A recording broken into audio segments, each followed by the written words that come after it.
Hello, guys. Good morning, good afternoon, good evening, good night, good day, wherever you are.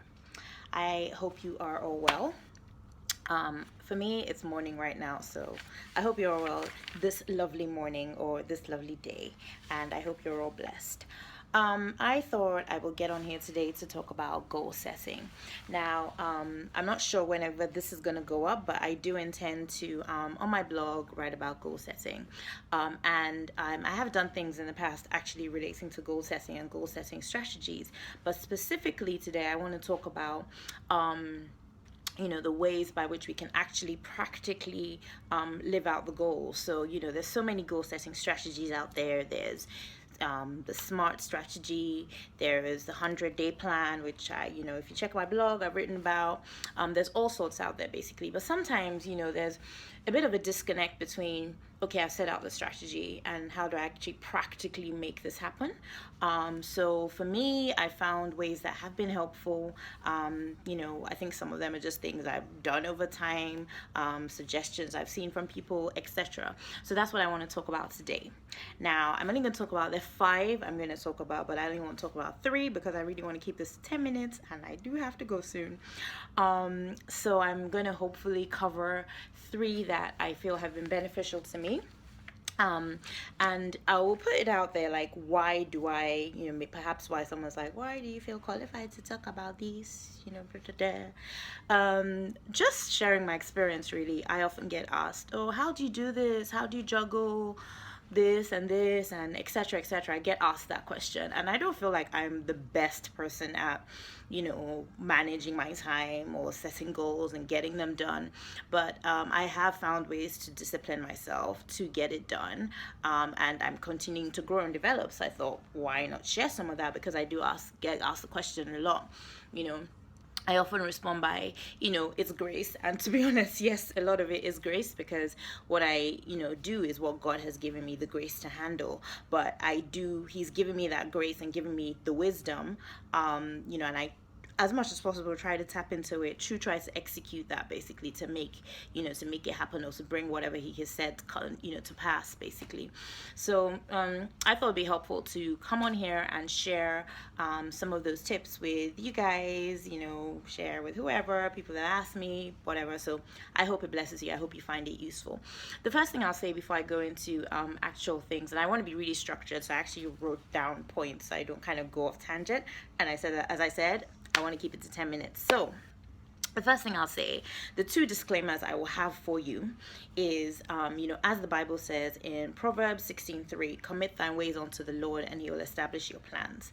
Now, that is extremely, extremely, extremely important. That is kind of the first step towards anything, so you want to set goals, fine, but the goals are to achieve something, right? And that is your ways, that is your plans, right? So you need to commit that to the Lord first. That is the first thing to do, because you might want to do something that is not in the plan of your life. So you need to, if you intend to live the surrendered life, and I'm assuming you do, assuming you want to be living the life God has planned for you and his perfect will, not just what he allows basically. So the first thing is to commit thy ways unto the Lord and he will establish your plans, and that's where he gives you the blueprint, the direction, the what to take, the different. He might not tell you this is exactly everything, because God hardly ever reveals. I don't think he does actually reveal like the entire thing. He may show you the end goal, but he'll reveal things every step of the way.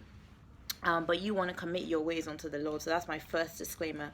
The second disclaimer is, baby girl, baby boy, man, woman, child, whoever you are, get over yourself. I have had to learn this. Okay, so often, what I mean by get over yourself. So often we get into situations where, we are, we know, so we've committed our ways unto the Lord. We've taken disclaimer 1 into action. God has revealed certain things about our lives. We want to do things. We know what God has said we should do. And we started planning, strategizing, etc. And then we get scared, or we're like, well, God, you want me to do this, but what will people think? Maybe my background, maybe my experiences, maybe just I don't feel skilled enough, or they'll think, and I've just been like, I have learned how to get over myself, basically. So stop using myself as the the obstacle between me reaching out and achieving that goal, because all of it is myself. Why am I worried about what XYZ thinks, or what this person thinks, or will they accept me? That's not my business. When the day when judgment day comes, or when the law comes back, basically, and when we're at the point where we're going through our life, I want it to be, well done, good and faithful servant. Maybe early on you made some mistakes, but let God say, yes, you did what I called you to do. You didn't worry about XYZ or worry about that. And that is really, really, really the crux of getting over yourself, because really you are really the obstacle in most cases. The people you're worrying about, even if they care, fine, half of the time they don't care, half of the time they're not worried about what you. So just kind of get over yourself. So that is usually something I tend to have pep talks with myself and be like, Mo, you're scared of blah blah blah blah blah, or you're fearful of whatever situation or the outcome of making a mistake. Even if I do make a mistake in front of people, so what? They make mistakes too.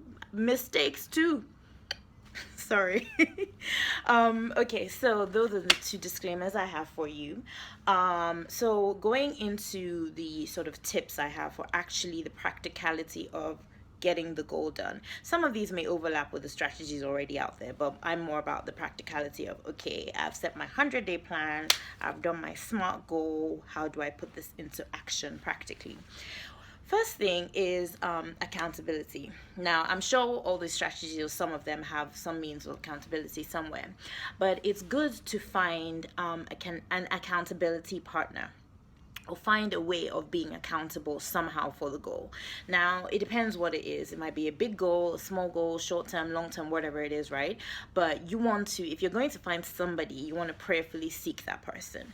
So this is not really going to be your best friend, or the person that's just going to be kind of lazy about it. You want to find somebody, or trust in somebody who, like, my goal is to, I don't know, I'll say lose 5 pounds, but I never put these weight goals out there. Like, I just like, I just want to lose weight.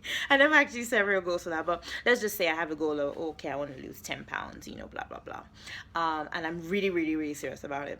I should find somebody who, I can, whether it's a coach, or whether it's, somebody who's a friend, or a fitness instructor, or dietitian, somebody that I know will be like, I can be accountable to, and who will push me and be like, excuse me, you said you want to lose 10 pounds or 5 pounds or whatever it is by this time. What are you doing about it? How far have you come? And to kind of help to push you on.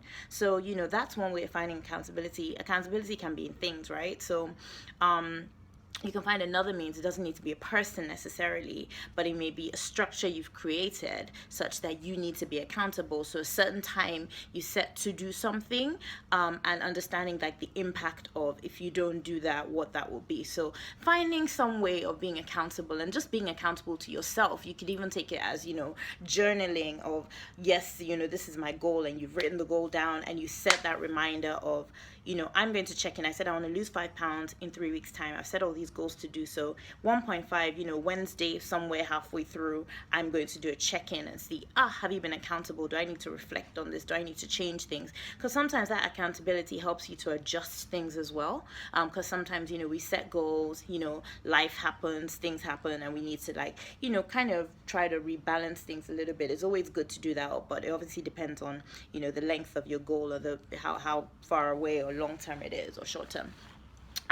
So that's the first thing I want to talk about, or what I want to mention, accountability. The second thing is living out your goal, or living out loud, if that makes sense. Now, that may sound like, yay, screaming it out there. It's kind of closely linked to accountability, right? So you want to be in a situation where, and this again might not apply to every single goal or every way, but this is one way of doing things. I've done it before, right? So I'm like, okay, I keep on using this weight example, but I don't really set these goals, honestly. But let's just say, like, I said I want to lose 5 pounds in 2 weeks or 3 weeks, right? So what am I therefore going to do, like, to live that out loud? Now, it might be, I'm not saying do this, right? But it might be like, you're going to say, okay, on social media, I'm going to announce that, I am only going to, or I'm going to do this, lose this, you know, and you're trying to kind of find other people who are interested in that thing with you as well.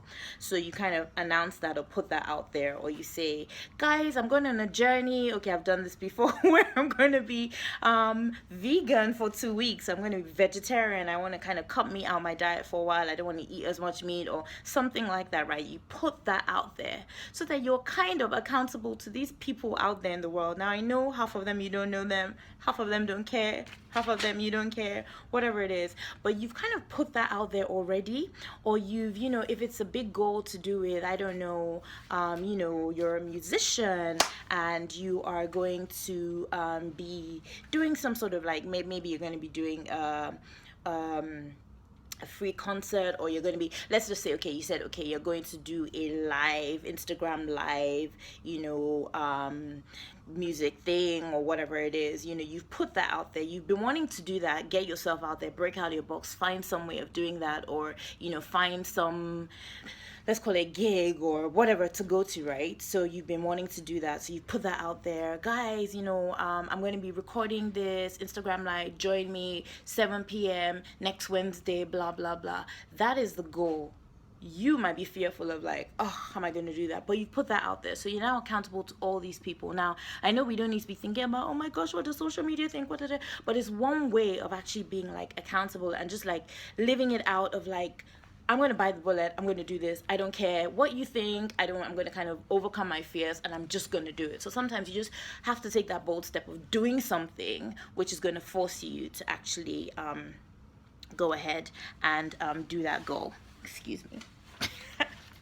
I just need to pick up my notepad. The last point I'm going to mention really quickly, because I realize I've kind of gone over my time limit. My goal is negotiate and reward. And this is, in fact, I think this is the one I do with myself the most, basically. So I'm one person that I like myself. So yeah, I really do, really, really, really do. I like myself. Anyway, so I maybe I would say, okay, you know, this weekend I want to go out. I want to maybe take some time out and I don't know, go to a spa. I don't do that much, but you know, oh, I want to do this, or you know, by the end of the month, I want to take some time out to relax. Basically, I want to go away for a retreat, a personal retreat. I do that a lot, though. You know, go away on a personal retreat is a good example, right? But before I go on this personal retreat, I need to do the things I've planned to do. So I look and say, okay, you know, in 3 weeks' time, I want to have done these 3 things towards my goal, or these are the goals I want to have achieved, basically, and I really want to go on this personal retreat. Now, this personal retreat is for my own relaxation, for my own benefit, or I want to buy something or whatever it is. But I'm thinking to myself, Mo, you haven't done XYZ, so what makes you think you're deserving of a personal retreat, or you're deserving of buying whatever it is, or going to the cinema, right? Let's use actually the cinema as a good example. So, you know, I know quite few people like to go to the cinema midweek. You guys are blessed. I've been to the cinema probably like once this year and once last year. But let's just say, you know, midweek I want to go to the cinema, you know, today is Sunday.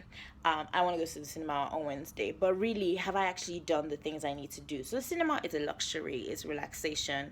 You know, yes, you know, there's probably some value, and relaxation is good, and you know, spending quality time with whoever you go to the cinema with, you know, whatever it is. So you may think, okay, I want to, as I said, go to the cinema, but have I actually done work towards my goal? So, you know, my goal is to be, I have a business, basically. I'm trying to grow my business. I want to dedicate, you know, an hour a day towards growing something, or you say X and X amount of hours a week towards growing this, basically, this business.